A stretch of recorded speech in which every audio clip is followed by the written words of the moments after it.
বেনারস যাব আর চাট খাবো না, তা তো হয় না। তাই আমাদের সেকেন্ড দিন বিকালবেলা আমাদের প্রথম টার্গেটই ছিল যে আমরা গিয়ে কিন্তু চাট খাবো। তো আমি আবার বেনারসে যাওয়ার আগে একটু ভালো করে দেখে নিয়েছিলাম ইউটিউবে যে কোথায় ভালো চাট পাওয়া যায়। তো সব জায়গাতেই দেখেছিলাম যে কাশি চাট ভাণ্ডার, এটা সবাই রেকমেন্ড করছিল যে এটা খুব ভালো খেতে এখানে। সত্যিই তাই, এত সুন্দর চাট মানে ভাবা যায় না। ওরা যা যা বলেছিল আমরা সেরকমই নিয়েছিলাম, শুধু টমেটোর একটা চাট বলেছিল, সেটা আমরা নিয়ে নিই। তো যাই হোক, সেখানে চাট খাওয়া শেষ করে আমাদের নেক্সট গন্তব্য ছিল যে আমরা গঙ্গা আরতি দেখব। সত্যি কথা বলতে যে এই গঙ্গা আরতি দেখার জন্য কিন্তু আমি বহু দিন ধরে অপেক্ষা করে আছি। বিভিন্ন জায়গায় আমি গঙ্গা আরতির যখন ছবি দেখতাম তখন আমার মনে হতো, ইস আমি কবে এখানে যাব, কবে এখানে দেখতে পাবো। আর সবাই বলছিল যে ওখানে গঙ্গা আরতি শুরু হওয়ার প্রায় 2 ঘন্টা আগে থেকে ওখানে গেলে জায়গা পাওয়া যায়। তা আমরা 2 ঘন্টা না হোক, আমরা 1.5 ঘন্টা আগে আমরা পৌঁছে গেছিলাম। কিন্তু ও বাবা, গিয়ে দেখি পুরো জায়গাটা ভরে রয়েছে, পুরো জায়গায় ভিড়। সামনে দিক থেকে কোনো ওখানে যে চেয়ারগুলো থাকে সেগুলো সমস্ত ভরে গেছে, এবং ওখানে পুলিশও রয়েছে, তারা যেখানে সেখানে ওরকম দাঁড়াতে দেবে না। তো আমাদের কাছে তখন একজন এসে বলল যে আপনারা ওখানে যে নৌকো বোটগুলো দাঁড়ানো আছে ওখান থেকে বসে আপনারা দেখতে পারেন, সেগুলো ওরা ভাড়া দিচ্ছিল। তো আমরা সেই বোটগুলোতে বসে আমরা গঙ্গা আরতি দেখার জন্য চলে গেলাম। আর সত্যি কথা বলতে বোটগুলো থেকে বসে খুব সুন্দর সামনে দিয়ে দেখা যাচ্ছিল, আর সেখানে অত ভিড়ও নেই। এক একটা বোটে কিছু কিছু লোক উঠেছে আর কি, বাট সবাইকে মাস্ট লাইফ জ্যাকেট পরতে হয়েছিল। লাইফ জ্যাকেট না পরলে কিন্তু হবে না। গঙ্গা আরতির আগে দেখলাম যে সব এসে চেক করা হলো যে আমরা লাইফ জ্যাকেট পরেছি কি না।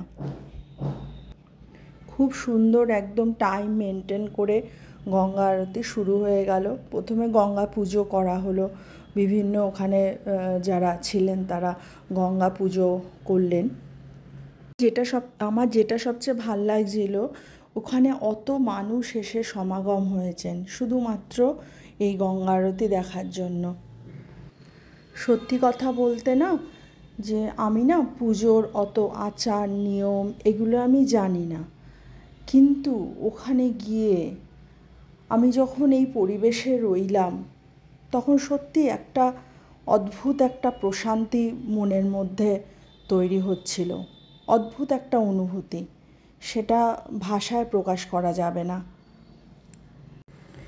এই যে আমাদের যে মা গঙ্গা, তাকে যে পুজো করা হচ্ছে, তার সেই কোথায় উৎপত্তি, সেখান থেকে তিনি এখানে নেমে এসছেন, এটা কল্পনা করলেই তো গায়ে একটা কাঁটা দেয়। যে কি বিশাল, কত প্রাচীন, কত যুগ যুগ ধরে চলে আসছে, আমরা সেখানে কত ছোট, কত ক্ষুদ্র এই সমস্ত কর্মকাণ্ডের মধ্যে। সেইটা ভেবে সত্যি একটা অভূতপূর্ব অনুভূতি হচ্ছিল আমার। আর এই যে গঙ্গা পুজোর এই যে সৌন্দর্য, এই যে নিয়ম মেনে এই যে এত সুন্দর করে আরতি হচ্ছে, সেটাও একটা অভিজ্ঞতা, সেটাও একটা অভিজ্ঞতা। কারণ আমি জানি না, আমি আচার নিয়ম এগুলো আমি জানি না, কিন্তু এই যে ভক্তি, এই যে শ্রদ্ধা, এ ভাষায় প্রকাশ করা যায় না।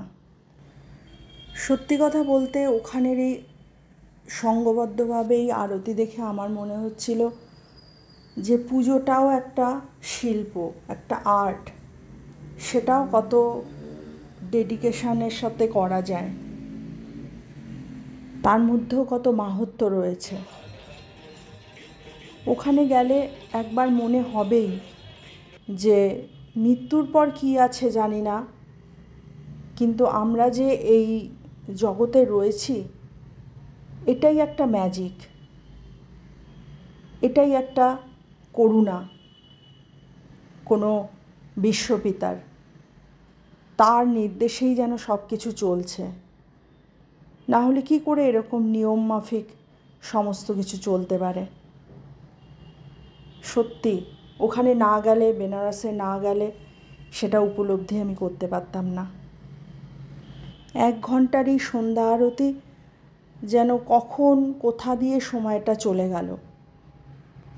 শুনতে মনে হবে যে 1টা ঘন্টা, কিন্তু আসলে এত সৌন্দর্য পুজোর মধ্যে, গঙ্গাকে স্মরণ করার মধ্যে, তাকে শ্রদ্ধা জানানোর মধ্যে, যে সত্যি সব কিছু ভুলে যাওয়া যায়।